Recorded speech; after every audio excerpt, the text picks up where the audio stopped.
Buon pomeriggio, siamo qui con alcuni tra i primi visitatori della mostra Da Picasso a Van Gogh. Da dove arrivate innanzitutto? Da Piacenza. Piacenza. E c'è un'opera in particolare che vi ha spinto a prendere la macchina, a partire e a venire qui a Treviso? No, personalmente non ho fatto questo tipo di scelta, mi interessa la mostra soprattutto perché Linea d'Ombra è una garanzia da anni ormai, quindi tutto quello che fa veniamo a vederlo, Quindi c'è una grande fiducia verso l'organizzazione. assolutamente, Sì. direi. Reciproca, grazie. Qui per visitare la mostra? C'è un'opera in particolare che l'ha spinta a venire o è pura curiosità? No, no, c'è gli impressionisti che mi piacciono, Monet specialmente. Grazie, buona giornata. Dove arrivate? Bologna. Bologna.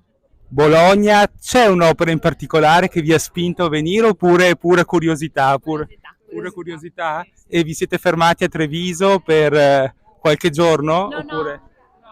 Solo Facciamo oggi. un giretto, ci fa piacere, insomma, vedere Treviso. Toccate e fuga. Sì, toccate fuga. Grazie. Grazie. Ho visto che vi siete scattati un selfie davanti al manifesto della mostra, ma avete visto anche l'opera dal vivo, immagino. Certo. Che emozione è stata? Beh, Van Gogh è sempre una meraviglia. E anche, insomma, i paralleli tra il moderno, l'Ottocento, interessante. Quindi un percorso ricco di emozioni, ricco di stimoli e di connessioni. Sì, la pittura apre sempre all'eternità, quindi è proprio bello. Grazie, molto gentili, buona giornata. Grazie a te. Ah? Sì. Che esperienza è stata? Bella anche perché la guida era brava, La guida era molto competente. competente. Sì. C'è un'opera che vi ha colpito particolarmente? Oppure il percorso nel complesso vi è piaciuto? Il corso nel completo chiaramente ti rimane impressa l'ultima opera, quella di Van Gogh che si vede del campo di grano, insomma, quindi ti rimane impresso quello.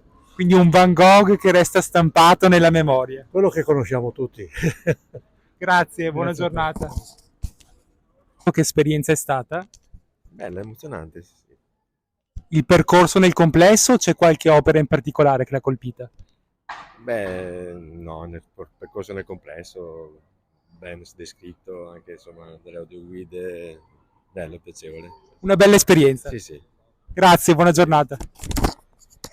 Avete appena visitato la mostra. Sì. Com'è stata? Che esperienza è stata? È piaciuta È piaciuta? molto, sì. Qual è l'opera che l'ha emozionata di più?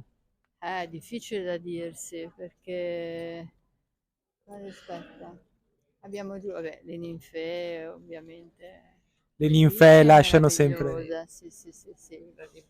E poi comunque anche altri, anche alcuni che non conoscevo affatto, perché io non so nulla dei pittori statunitensi, però mi è piaciuta molto. Quindi è stata un'occasione anche per conoscere nuovi artisti. Sicuramente. McDonald's e quindi anche il percorso nel complesso. Anche quello è interessante, perché andare indietro nel tempo è una bella idea secondo me. Grazie, buona giornata.